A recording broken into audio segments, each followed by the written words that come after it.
নমস্কার বন্ধুরা, অর্পিতা স্পিরিচুয়াল চ্যানেলে আপনাদের সবাইকে স্বাগত। আশা করি আপনারা ভালো আছেন, সুস্থ আছেন।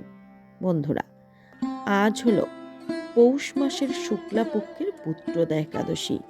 আর আজ আমি পঠন করব এই পৌষ মাসের শুক্লাপক্ষে পুত্রদা একাদশীর ব্রতকথা। যুধিষ্ঠির বললেন, হে কৃষ্ণ, পৌষ মাসের শুক্লাপক্ষের একাদশীর নাম কি? বিধি বা কি?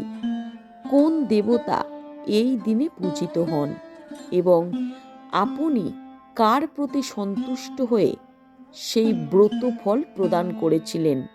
কৃপা করে আমাকে সবিস্তারে বলুন। শ্রীকৃষ্ণ বললেন, হে মহারাজ, এই একাদশী পুত্রদা নামে প্রসিদ্ধ। সর্বপাপ বিনাশিনী ও কামদা এই একাদশী অধিষ্ঠাত্রীর দেবতা হলেন সিদ্ধিদাতা নারায়ণ। ত্রিলোকে এর মতো শ্রেষ্ঠ ব্রত নেই। এই ব্রতকারীকে নারায়ণ বিদ্বান ও যশস্বী করে তোলে। এখন আমার কাছে এই ব্রতের মাহাত্ম্য শ্রবণ করো। ভদ্রাবতী পুরীতে সুকেতুমান নামে এক রাজা ছিলেন। তার রানীর নাম ছিল শৈব্যা। রাজদম্পতি বেশ সুখেই দিন যাপন করছিলেন। বংশ রক্ষার জন্য বহু দিন ধরে ধর্মকর্মের অনুষ্ঠান করেও যখন পুত্র লাভ হলো না, তখন রাজা দুশ্চিন্তায় কাতর হয়ে পড়লেন। তাই সকল ঐশ্বর্যবান হয়েও পুত্রহীন রাজার মনে কোনো সুখ ছিল না। তিনি ভাবতেন, পুত্রহীনের জন্ম বৃথা ও গৃহশূন্য। পিতৃ, দেব, মনুষ্যলোকের কাছে যে ঋণ শাস্ত্রে উল্লেখ আছে, তা পুত্র বিনা পরিশোধ হয় না। পুত্রবান জনের এ জগতে যশ লাভ ও উত্তম গতি লাভ হয় এবং তাদের আয়ু, আরোগ্য, সম্পত্তি প্রভৃতি বিদ্যমান থাকে।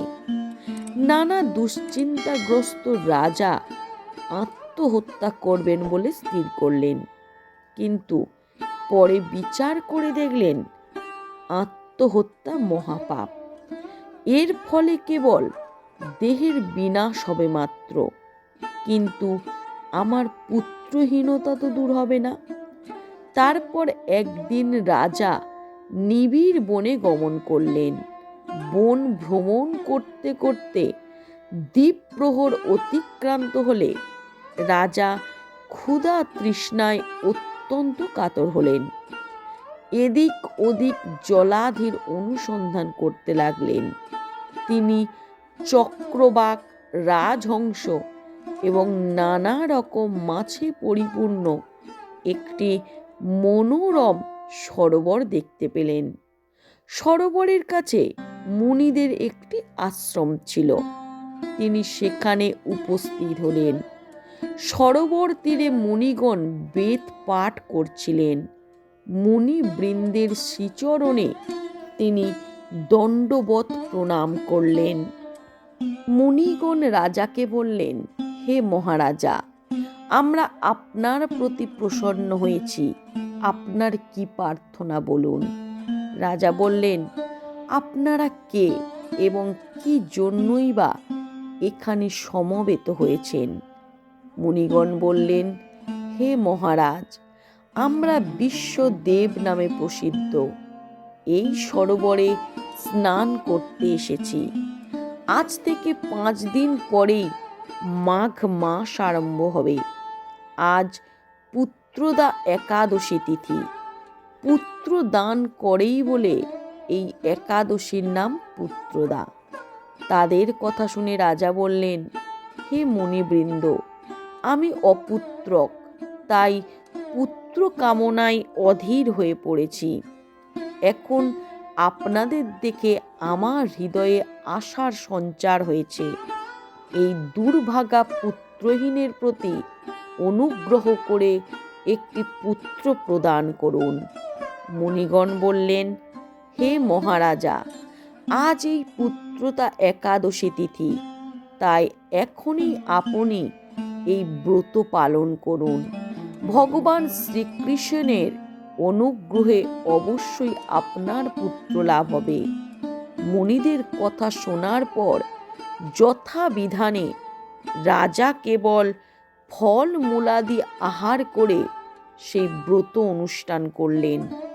দ্বাদশী দিনে উপযুক্ত সময়ে শস্যাদি সহযোগে পালন করলেন। মুনিদের প্রণাম নিবেদন করে নিজ গৃহে ফিরলেন। ব্রত প্রভাবে রাজার যথাসময়ে একটি তেজস্বী পুত্র লাভ করলেন। হে মহারাজ, এই ব্রত সকলেরই পালন করা কর্তব্য। মানব কল্যাণ কামনায় আপনার কাছে আমি এই ব্রত কথা বর্ণনা করলাম। নিষ্ঠা সহকারে যারা এই পুত্রতা একাদশী ব্রত পালন করবে, তাদের পুত নামক নরক থেকে পরিত্রাণ লাভ হবে। আর এই ব্রত কথা শ্রবণ কীর্তনে অগ্নিষ্টম যোগের ফল লাভ করা যায়।